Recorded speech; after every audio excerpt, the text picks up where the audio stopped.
Now we're going to shed some light on South Korea-Russia ties as we await today's big bilateral summit between the two presidents, Moon and Putin.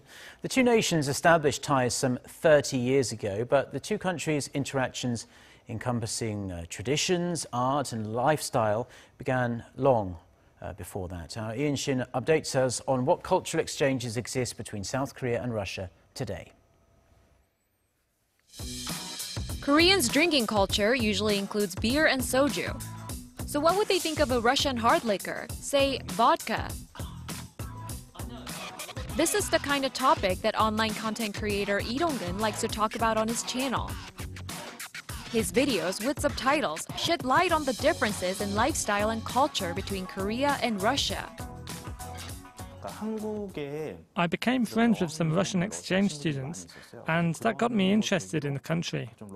I realized how K-pop was becoming more and more popular, but there wasn't enough information about Korean people out there. So I decided to make videos about Korea that foreigners wouldn't be able to find anywhere else. Lee says his goal is to narrow the cultural gap between Korea and Russia. And what drives him to keep going? The gifts and unexpected messages from those who appreciate his efforts. 한국어 많이 공부해요. 제가 일부러 그래서 한국 자막도 넣거든요. 일부러. His work reflects a modern form of exchanges long embraced by Seoul and Moscow. It's been nearly 30 years since South Korea and Russia first established their modern diplomatic relations, but their cultural interactions go back even further. Korea's pop culture is getting a lot of attention in Russia these days, but Russian classics are still, to this day, widely cherished in Korea. University professor Seo Kyung-jung spent her lifetime studying Russian literature and philosophy. As a big fan of Dostoevsky, she has written plenty of books herself to help Koreans read between the lines of Russia's most famous writers. Character and mentality-wise, Koreans and Russians have a lot in common, such as wanting to appeal to emotions rather than being calculative, or the shared sense of nostalgia towards their mothers. Koreans have long appreciated Russia's world-renowned classical music, ballet, and literature. And today, other aspects of Russian culture are making their way into the everyday lives of people in Korea. Seoul residents know where to go when craving some Russian dishes. Here, customers are in for a big cultural welcome as they dine next to Russia's national flowers and treasured handicrafts and are surrounded by waiters in traditional costumes. When I first came to Korea, I made a lot of friends at school and soon realized they don't know anything about Russia. So I wanted to be the first one to spread Russian culture here. Authentic Russian dishes like stir-fried lamb and potatoes, one of the most popular choices on the menu, help turn one-time visitors into regulars.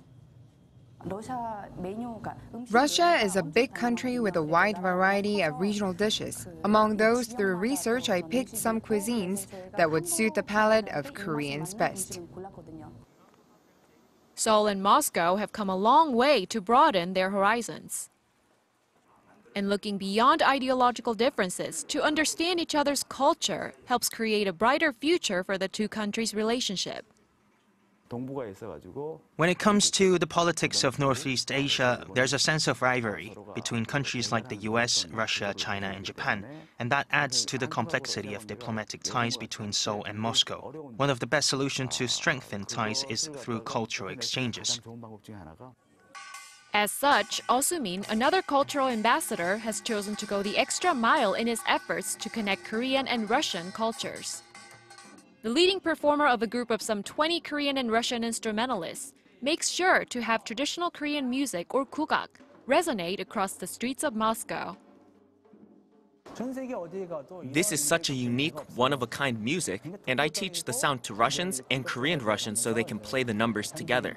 I believe for cultures to truly settle and become part of their new place, exchanges with locals to foster the passing down of traditions is what's needed.